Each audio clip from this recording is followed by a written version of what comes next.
pengalaman saya yang alami selama pembelajaran jarak jauh ataupun secara online. Nah, untuk di mana kita tidak bisa melakukan pembelajaran secara konvensional.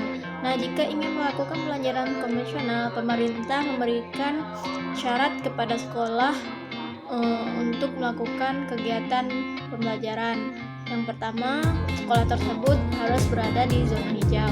Yang kedua, sekolah tersebut harus mengikuti peraturan protokol kesehatan, yaitu menggunakan masker ataupun menyediakan tempat mencuci tangan.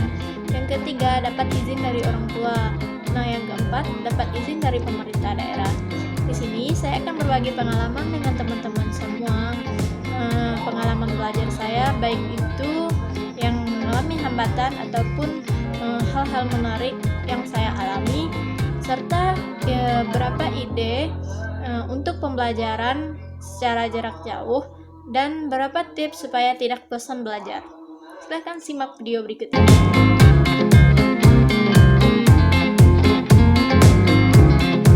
Baiklah, di sini saya akan berbagi pengalaman saya.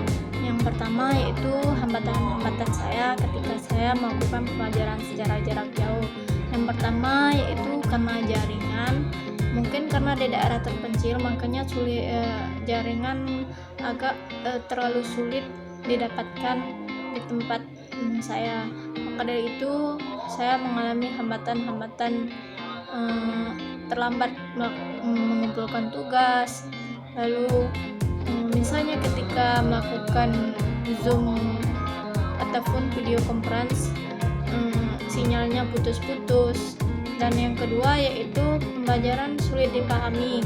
Nah, di sini yang sulit dipahami adalah ketika guru atau dosen hanya memberikan materi saja tanpa ada penjelasan lain, ataupun dengan begitu kami sebagai mahasiswa ataupun mahasiswi harus lebih giat lagi belajarnya ataupun secara mandiri untuk mengetahui ataupun memahami materi tersebut.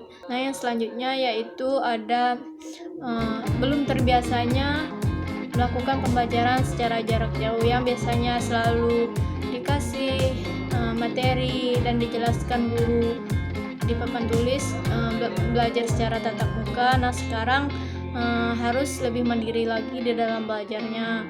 Bertanya mungkin hanya bisa kepada teman jika ada teman terdekat, dan jika tidak bisa bisa dilakukan dengan mencari di Google Search Engine. Yang selanjutnya yaitu kebiasaan saya jika sudah terlalu lama berdiam diri di dalam rumah, ataupun beberapa teman saya juga mengatakan hal yang sama. Mereka menjadi lebih malas di dalam belajar karena merasa ini bisa dilakukan secara jarak jauh, santai saja, ini itu dan sebagainya.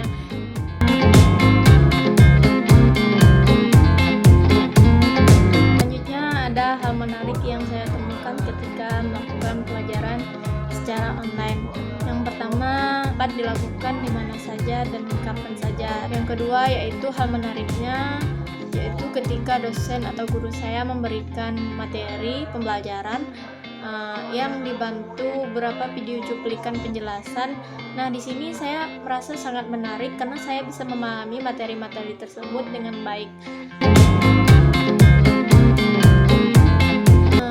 Menurut saya ini adalah ide ataupun usulan terbaik yang dapat para guru ataupun dosen lakukan untuk memberikan pembelajaran kepada siswa ataupun mahasiswa, yaitu materi penjelasan berupa video ataupun yang diiringi animasi, ataupun bisa dilakukan dengan ataupun PowerPoint, tetapi kita ikut menjelaskan di dalam video tersebut.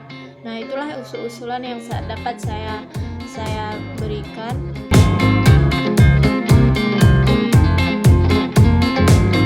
Nah, adapun beberapa tips yang dapat saya bagikan kepada teman-teman supaya tidak bosan belajar. Yang pertama, kita harus memotivasi diri kita sendiri terlebih dahulu. Saya belajar tujuannya apa, ini itu atau bagaimana. Kita harus menentukan tujuan belajar kita. Jangan ikuti kemalasan, rasa malas yang membuat kita terlena untuk tidak melakukan apapun.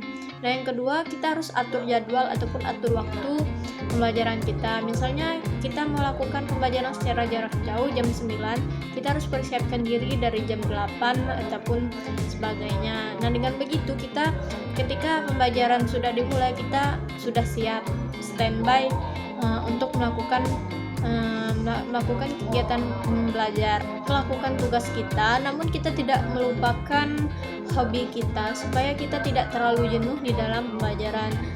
Hal ini juga menurut saya kita tidak perlu memaksakan diri untuk melakukan ataupun mengerjakan tugas yang memang tidak kita kuasai, namun kita dapat bertanya ataupun meminta bantuan teman kita untuk memahami pembelajaran tersebut. Yang terakhir yaitu kita harus tetap bersosialisasi dengan lingkungan sekitar kita. Meskipun kita melakukan pembelajaran secara jarak jauh, kita harus tetap melakukan kegiatan-kegiatan sosial. Itulah tips-tips dari saya. Sekian dan terima kasih. Assalamualaikum.